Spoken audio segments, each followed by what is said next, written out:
안녕하세요. 월인 청강 신사주학 강사입니다.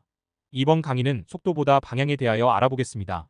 일반 학문과 사주 명리학은 무슨 차이가 있으며 어떠한 방법으로 공부를 해야 사주학의 고수가 될 수 있는지를 알아보겠습니다. 산 정상에 오르는 길은 여러 갈림길이 있을 수 있는데 시간의 차이는 있을 수 있지만 방향만 맞으면 오를 수는 있다. 하지만 아무리 속도가 빠르더라도 방향 설정을 잘못하면 영원히 정상에 오를 수가 없다. 현대사회에서 속도를 중요하게 여기는 경향이 있는데 정작 중요한 것은 속도가 아니고 방향이라는 것이다. 아무리 속도가 늦다 하더라도 방향만 맞으면 정상에 오를 수 있다.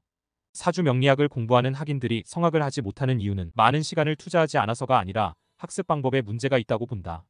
일반적인 학문을 공부하는 방식으로 사주학을 공부하면 필자의 경험상 성학의 기쁨을 맛보기 어렵다고 본다. 암기 위주의 학습 방법으로 공부하던 습관을 사주학에 사용하면 안 된다는 것이다. 물론 기본적인 암기 자체를 하지 말라는 것은 아니다. 하지만 사주학은 일반 학문과는 다르다. 사주학을 도라고 하는 데는 이유가 있다. 도는 암기하고 외우는 것으로는 깨칠 수가 없는 학문이다. 도는 깨우치는 학문이기 때문이다. 자연의 이치를 깨우치는 학문을 어떻게 암기만 한다고 체득할 수 있겠는가? 도는 체득을 통해서 깨우쳐야 한다.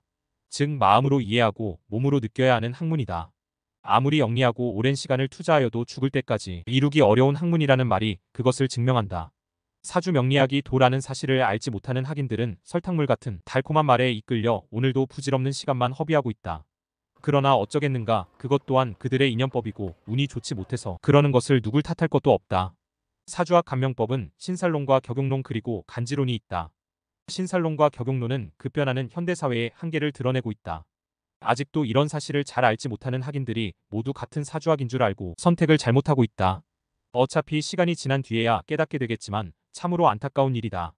간지론은 현대사회에 맞게 만들어진 감명법이고 격용론은 천년 전에 만들어진 수명을 다해가는 감명법이다.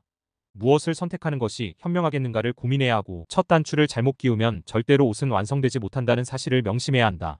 사주 공부를 시작할 때 가장 중요한 것이 어떤 감명법을 배울 것인가이다. 사주학이 도라는 말은 사주학 최고 고전인 자평진전에 나와 있어서 아래에 옮겨 전하는 바이다. 명은 그 이치가 매우 깊으니 갑자기 깨우칠 수 있는 것이 아니고 학자가 팔자를 많이 살펴보고 경험이 오랫동안 쌓이면 자연히 깨칠 수 있으며 문자로 도달할 수 있는 바가 아니다. 막연하게 자연이나 도에 대해서 이야기를 하면 너무 먼 나라 이야기처럼 느껴질 수도 있다.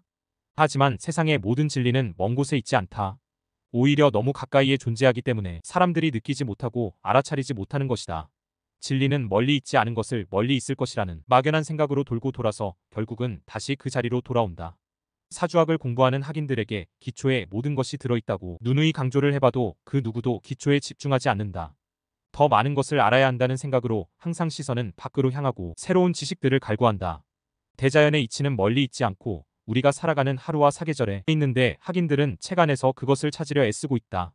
하루에 일어나는 변화와 사계절에 일어나는 기운과 운동을 정확히 이해한다면 더 이상 알아야 할 것도 없다. 대신 깊고 정확하게 근본으로 들어가야 한다. 오직 그것뿐이다. 달을 가리키는데 왜 손가락만 쳐다보는가? 본 강의는 일반적인 사주 감명법 격용론을 강의하는 것이 아니고 새천년 감명법 간지론을 강의하고 있습니다. 구독과 좋아요를 누르시면 다양한 종류의 새로운 사주 감명법을 배우실 기회를 잡으실 수가 있습니다. 시청해주셔서 감사합니다.